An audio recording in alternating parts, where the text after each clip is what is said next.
श्री कृष्णाय वासुदेवाय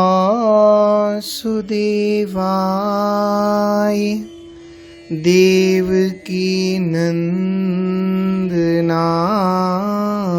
च नंद गोप कुमाराय श्री गोविंदाय नमो नमः। जय श्री कृष्ण। श्रावण मास की कामिका एकादशी का महात्म्य। श्री युधिष्ठिर ने पूछा, गोविंद वासुदेव आपको नमस्कार है। श्रावण के कृष्ण पक्ष में कौन सी एकादशी होती है, उसका वर्णन कीजिए। भगवान श्री कृष्ण बोले, राजन सुनो, मैं तुम्हें एक पाप नाशक उपाख्यान सुनाता हूं, जिसे पूर्व काल में ब्रह्मा जी ने नारद जी के पूछने पर कहा था।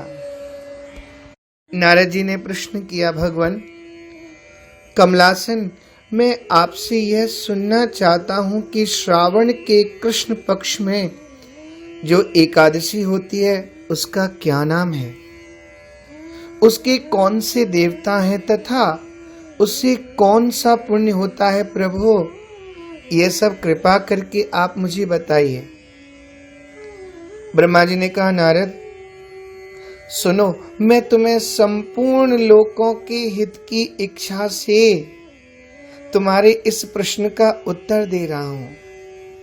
श्रावण मास में जो कृष्ण पक्ष की एकादशी होती है उसका नाम कामिका है। उसके स्मरण मात्र से वाजपेय यज्ञ का फल मिलता है, केवल और केवल स्मरण मात्र से। उस दिन श्रीधर, हरि, विष्णु, माधव और मधुसूदन आदि नामों से भगवान का पूजन करना चाहिए। भगवान श्री कृष्ण के पूजन से जो फल मिलता है वह गंगा, काशी, नैमिषारण्य तथा पुष्कर क्षेत्र में भी सुलभ नहीं है। सिंह राशि के बृहस्पति होने पर तथा व्यतिपात और दंड योग में गोदावरी स्नान से जिस फल की प्राप्ति होती है वही फल भगवान श्री कृष्ण के पूजन से भी मिलता है।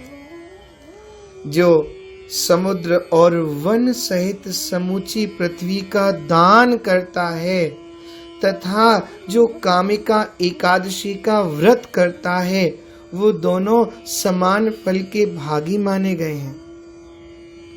जो ब्याई हुई गाय को अन्यान्य सामग्रियों सहित दान करता है उस मनुष्य को जिस फल की प्राप्ति होती है वही कामिका का व्रत करने वाले को मिलता है। जो नरश्रेष्ठ श्रावण मास में भगवान श्रीधर का पूजन करता है उसके द्वारा गंधर्वों और नागों सहित संपूर्ण देवताओं की पूजा हो जाती है। अतः पाप भीरु मनुष्यों को यथाशक्ति पूरा प्रयत्न करके कामिका के दिन श्री हरि का पूजन करना चाहिए। जो पाप रूपी पंख से भरे हुए हैं, पंख का अर्थ यहाँ पर कीचड़ से है, मिट्टी से है। तो जो पाप रूपी पंख से भरे हुए हैं, संसार समुद्र में डूब रहे हैं, उनका उद्धार करने के लिए कामिका का व्रत सबसे उत्तम है।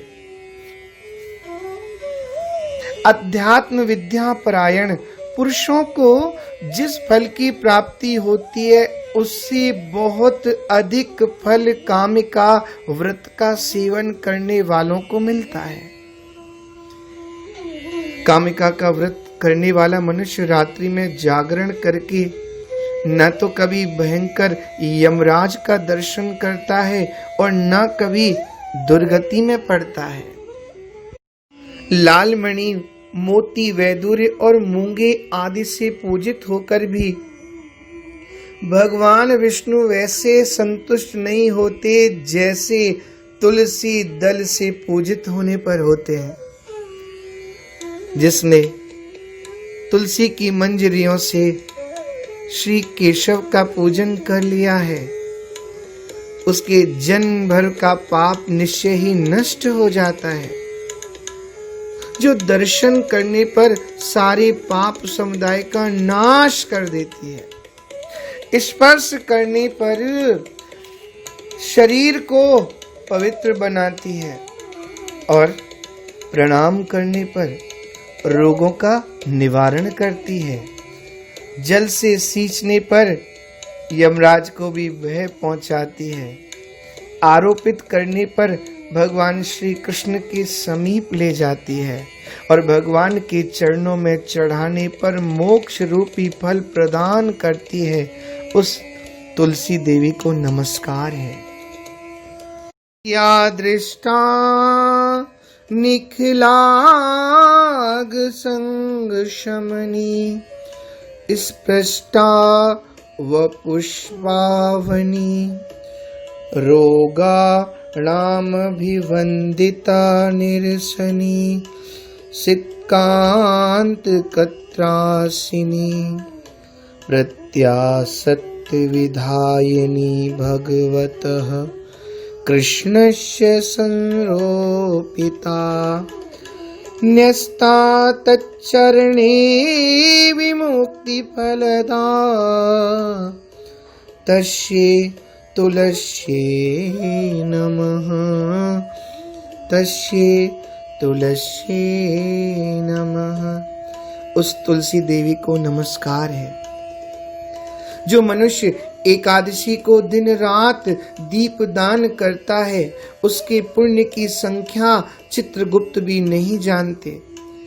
एकादशी के दिन भगवान श्री कृष्ण के सन्मुख जिसका दीपक जलता है, उसके पितर स्वर्ग लोक में स्थित होकर अमृत पान से तृप्त होते हैं।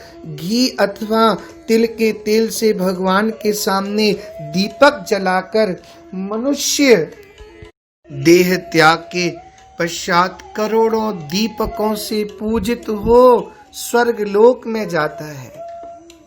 भगवान श्री कृष्ण कहते, युधिष्ठिर, यह तुम्हारे सामने मैंने कामिका एकादशी की महिमा का वर्णन किया है।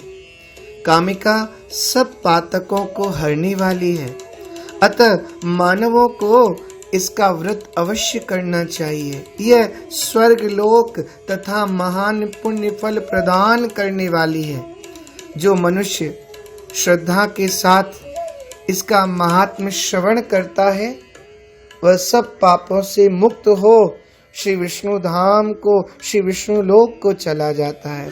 बोलो गोविंद भगवान की जय। जय श्री कृष्ण।